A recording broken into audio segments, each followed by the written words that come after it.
ओम शांति पाल भाई। ओम शांति ईश्वर भाई। पाल भाई, हम आज की मुरली रिवीजन कर रहे हैं जी। और आज बाबा ने खास कहा है कि दुख हरता सुख करता एक ही बाप है जो तुम बच्चों को दुख हर कर सुख देता है। माना सुख का रास्ता बताता है बाबा हमको और सुख की दुनिया में ले जाता है जहाँ सुख शांति है, सत्युग की दुनिया में। तो इसीलिए बाबा ने पाल भाई कल भी मुरली में पढ़ाई के ऊपर अटेंशन के लिए बोला था, मुरली के ऊपर खास बोला था, जिससे मुरली से प्यार नहीं तो बाबा से ही प्यार नहीं बोले। तो इसलिए कल भी पढ़ाई, आज भी बाबा ने पढ़ाई का बारे में बोला है कि ये पढ़ाई ऐसी सोर्स ऑफ इनकम बाबा ने बोला है, तो कभी पढ़ाई मिस नहीं करनी बोले, खास बाबा ने इसके लिए बोला है। तो आज भी पढ़ाई पे अटेंशन और दूसरा पढ़ाई और योग, अगर ये हमारा पक्का है तो मैं समझता हूँ हमारे सुख के रास्ते में हम सही चल रहे हैं। तो ऐसी सुख की दुनिया बाबा स्थापन करने आए हैं, शांति की दुनिया स्थापन करने आए हैं। क्योंकि बाबा बोलता है कि आज सारे विश्व में अशांति का मेन कारण है अनेक धर्म हो गए, पंथ हो गए, मठ हो गए, सुना कई विश्व बढ़ गया है। तो इसलिए बाबा अभी ये सब ज्ञान देकर एक धर्म की स्थापना करता है जो सुख शांति वाला धर्म है, जहाँ लक्ष्मी नारायण का राज्य होता है। तो बाबा बोलते हैं कि लक्ष्मी नारायण के राज्य में कभी अशांति होती नहीं है, क्योंकि वह एक सद धर्म की स्थापना है, सुख शांति की धर्म की स्थापना बाबा करता है।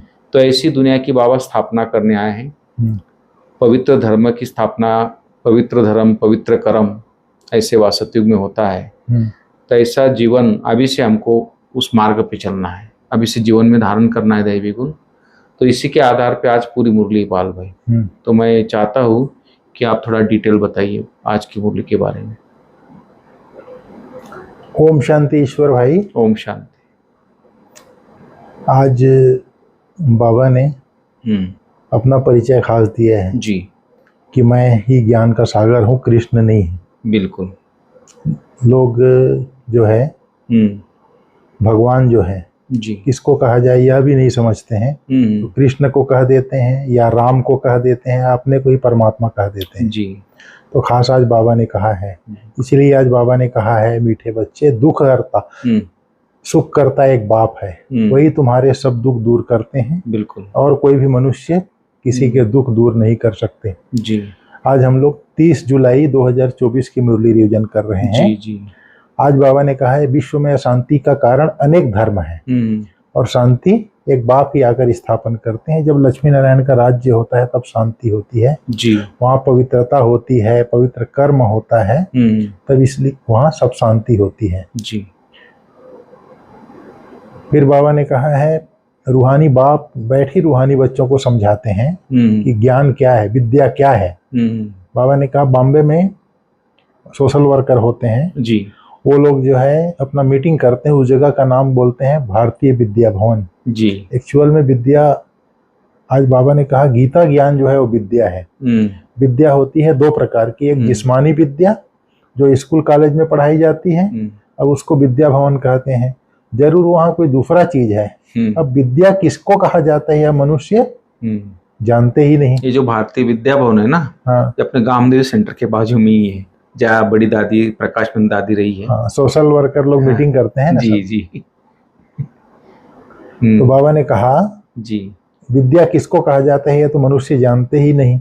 यह तो रूहानी विद्या भवन होना चाहिए जी। विद्या ज्ञान को कहा जाता है और परम पिता परमात्मा ही ज्ञान का सागर है। विद्या है गीता का ज्ञान, वह ज्ञान तो है ही एक बाप में जिसको ज्ञान सागर कहा जाता है जी। और कोई मनुष्य मात्र इस बात को जानते नहीं। फिर बाबा ने आज कहा है बच्चे तुम जिसको समझते हो, जिसको भी समझाते हो, तो सबसे पहले बोलो शिव भगवान वाच जी। ज्ञान सागर एक ही परम पिता परमात्मा है जिसका नाम शिव है जी। और शिवरात्रि भी मनाते हैं लेकिन पता नहीं है कि शिव भगवान है करके जी। इसको समझ में नहीं आता। जरूर शिव आया हुआ है तब तो शिवरात्रि मनाते हैं ना। बिल्कुल। शिव कौन है यह भी नहीं जानते। बाप कहते हैं भगवान तो सबका एक ही है, सब आत्माएं भाई भाई है। आत्माओं का बाप एक ही परम पिता परमात्मा है जिसको ही ज्ञान सागर कहा जाता है। देवताओं में भी यह ज्ञान नहीं है। कौन सा ज्ञान? रचयिता और रचना के आदि मध्य अंत का ज्ञान। बाबा ने आज साइंस घमंडी के बारे में बताया। साइंस का कितना घमंड है। साइंस द्वारा समझते हैं भारत स्वर्ग बन गया है। इसको कहा जाता है माया का पंप। बाबा ने कहा माया का पंप है, इसको तो खत्म होना ही है। मनुष्य समझते हैं विमान है, बड़े बड़े महल है, बिजलियां हैं, यही स्वर्ग है। कोई मरता है तो कहते हैं स्वर्गवासी हुआ। इससे भी नहीं समझते कि स्वर्ग गया तो जरूर स्वर्ग को पाल भाई, साइंस के साधन जितने सुखदायी उतने दुखदायी भी है। जैसे आज बिजली है, एसी की आदत हो गई लोगों को। अगर बिजली चली जाए तो इतने परेशान होते हैं जो एसी में रहने वाले लोग, तो सहन नहीं कर पाते हो। हाँ। सुना, मोबाइल है, डिस्चार्ज हो गया है, मोबाइल है तब चार्ज तब तक अच्छा है, जब डिस्चार्ज तो एकदम टेंशन में हो जाते लोग। तो उतना टेंशन, पहले इतना टेंशन नहीं था लोगों में, लेकिन अभी ज्यादा टेंशन हो गया। नहीं, साइंस के बाबा ने कहा ना, यह तो माया का पंप है, इनको खत्म होना ही है। बिल्कुल। अभी अभी एयरपोर्ट का माइक्रोसॉफ्ट का सर्वर कुछ गड़बड़ हुआ था जी। कितना दिक्कत हुआ लोगों को। जी, बहुत दिक्कत। पेपर में छपा था 8500 फ्लाइट कैंसिल हुआ था। बताइए। आज पाल भाई पूरा कारोबार इंटरनेट पे है। अगर इंटरनेट अगर बंद हो जाए तो सब कुछ खत्म है दुनिया में। बिल्कुल। चाहे उसका कितना पैसा है, क्या कारोबार है, सब कुछ उसी पे आता है। बिल्कुल। तो बाबा ने कहा जब मरता है कोई तो स्वर्ग गया बोलते हैं, तो जरूर कोई स्वर्ग और है, समझते ही नहीं है। बाबा ने कहा भारत स्वतो प्रधान था, जिसको ही स्वर्ग कहा जाता है, तो जरूर यह नर्क है। तब तो नर्क से स्वर्ग में जाते हैं। वहाँ स्वर्ग में शांति भी है, सुख भी है जी। बाबा ने कहा आदि सनातन देवी देवता धर्म जब था, वहाँ कंप्लीट पवित्रता, सुख, शांति, हेल्थ वेल्थ आदि सब था। अभी पुकारते हैं हम पतित हैं, हे पतित पावन आओ। अब प्रश्न है कि पतित पावन कौन जी? श्री कृष्ण को तो नहीं कहेंगे। पतित पावन परम पिता परमात्मा ही ज्ञान का सागर है। वही आकर पढ़ाते हैं। ज्ञान को पढ़ाई कहा जाता है। सारा मदार है गीता पर। आज खास बाबा ने फोकस दिया है, मैं ही ज्ञान का सागर हूँ जी। आकर के ज्ञान सुनाता हूँ। गीता ही ज्ञान है, उसको ही विद्या कहा जाता है। उससे ही सबके दुख दूर होते हैं। सुख करता मैं ही हूँ। बाबा का आज ये फोकस है। फिर बाबा ने आज कर्म अकर्म विकर्म के बारे में सुनाया। अभी यह संगम युग है, जब बाप आकर राजयोग सिखलाते हैं। बाप ही कर्म अकर्म विकर्म की नॉलेज सुनाते हैं। आत्मा शरीर लेकर कर्म करने आती है। सतयुग में जो कर्म करते हैं वह अकर्म हो जाते हैं जी। वहां विकर्म होता नहीं, दुख होता ही नहीं। कर्म अकर्म विकर्म की गति बाप ही आकर समझाते हैं, अंत में सुनाते हैं। फिर बाबा ने कहा मैं गरीब निवाज हूँ। बाप आते ही है जब भारत गरीब बन जाता है जी। राहु का ग्रहण बैठ जाता है। बृहस्पति की दशा थी, अब राहु का ग्रहण भारत के में तो क्या सारे वर्ल्ड पर है। इसलिए बाप फिर भारत में आते हैं, आकर नई दुनिया स्थापन करते हैं, जिसको स्वर्ग कहा जाता है। बिल्कुल। भगवानुवाच मैं तुमको राजाओं का राजा, डबल फिरताज स्वर्ग का मालिक बनाता हूँ जी। बाबा ने कहा सदगति कहा जाता है नई दुनिया स्वर्ग को, दुर्गति कहा जाता है पुरानी दुनिया नरक को। बाबा ने कहा बाप को ही कल्याणकारी कहा जाता है। वह आते ही है संगम युग पर जी। कल्याणकारी युग में कल्याणकारी बाप आकर सबका कल्याण करते हैं। पुरानी दुनिया को बदल नई दुनिया स्थापन करते हैं। ज्ञान से सद्गति होती है जी। बाबा ने कहा यह गीता एपिसोड चल रहा है, जिसमें भगवान ने आकर राजयोग सिखाया है, डबल फिरताज बनाया है। यह लक्ष्मी नारायण भी राजयोग से यह बने हैं। इस पुरुषोत्तम संगम युग पर बाप से राजयोग सीखते हैं जी। बाबा कितना सहज समझाते हैं।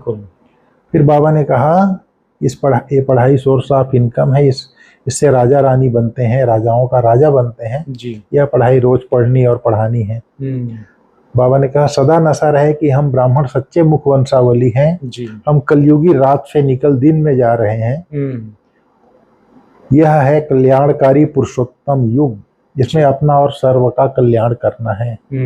आज बाबा ने कहा है हर श्रेष्ठ संकल्प को कर्म में लाने वाले मास्टर सर्वशक्तिमान भाव। अच्छा। मास्टर सर्वशक्तिमान माना संकल्प और कर्म समान हो। अगर संकल्प बहुत श्रेष्ठ हो और कर्म संकल्प प्रमाण न हो तो मास्टर सर्वशक्तिमान नहीं कहेंगे जी।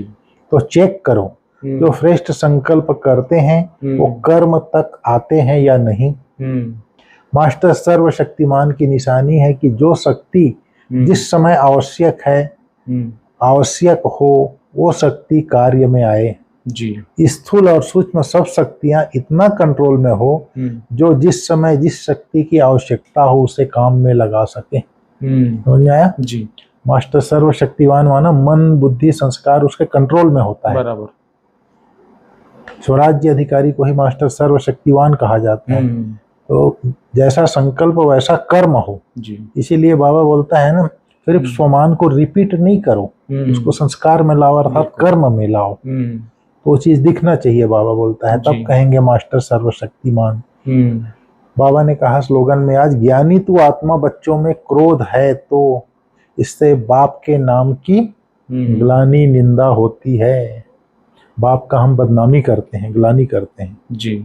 अगर ज्ञानी तो आत्मा बच्चों में क्रोध है तो इसके ऊपर विशेष कंट्रोल करना पड़ेगा, अटेंशन देना पड़ेगा। ठीक है ईश्वर भाई, ओम शांति। ओम शांति।